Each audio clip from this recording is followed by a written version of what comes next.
सभी एरिया जो है कठुआ, किस तरह देखते हैं अभी नहीं, आपने ठीक कहा। खासतौर से हमारे लोकसभा क्षेत्र में, और जैसे आपने कहा कि हर जगह जाना भी हुआ, रामबन में सबसे पहले हुआ, उसके बाद चिसौती किश्तवाड़ में वहां भी हम रहे, फिर कठुआ में वहां भी रहे, फिर उधमपुर वहां भी रहे। अब यह है कि एक तो फोरकास्ट बारिश का था, लेकिन क्लाउड बस्ट का कहना थोड़ा सा कठिन रहता है। लेकिन जिस प्रकार से प्रशासन सक्रिय और विशेषकर हमारे कार्यकर्ता, उसका कोई जवाब नहीं। और खासतौर से चिसौती में हमने देखा कि लगभग 12:35-40 पर वो घटना हुई, और मैं उस समय एक प्रेस वार्ता में बैठा हुआ था दिल्ली, तो 10 मिनट के भीतर ही हमारे कार्यकर्ताओं ने हमें फोन करके सूचना दी, और सबसे पहला रिस्पांस भी हमारे कार्यकर्ताओं की तरफ से हुआ।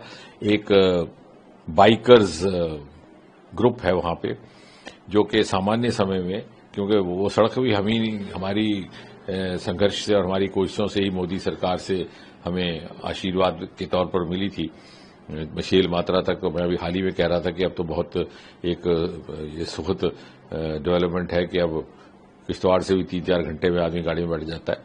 तो वो सड़क भी कुछ बह निकली, नया एक नवनिर्माणित पुल था वो भी बह निकला। तो उस सड़क से माता के दर्शन के लिए 7-8 किलोमीटर का जो फासला तय करना पड़ता है, उसके लिए कुछ वॉलंटियर बाइकर्स रहते थे। तो वो बाइकर्स जो कि उस समय मौके पे मौजूद थे, वो नौजवान सबसे पहले उन्होंने रेस्क्यू ऑपरेशन किया।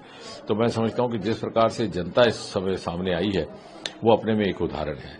और इसके लिए अब हमें आगे के लिए सबक लेना होगा कि इलीगल माइनिंग और अनऑथोराइज्ड एनक्रोचमेंट्स, जहां पर हम सामाजिक स्तर पर अपने आप में सुधार कर सकते हैं, वो किए जाए।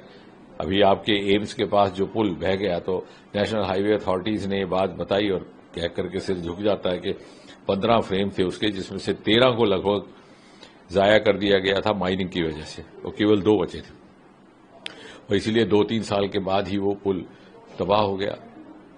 और हम ये ना भूलें कि अगर हम इस तरह की कोई इलीगल एक्टिविटी करते हैं 4 पैसे कमाने के लिए, दूसरे के बच्चों को जोखिम में डाल करके, तो ये ना भूलें कि यही पुल है जहां से हमारे बच्चे भी कभी ना कभी बाइक लेकर के, मोटर गाड़ी लेकर के गुजर सकते हैं।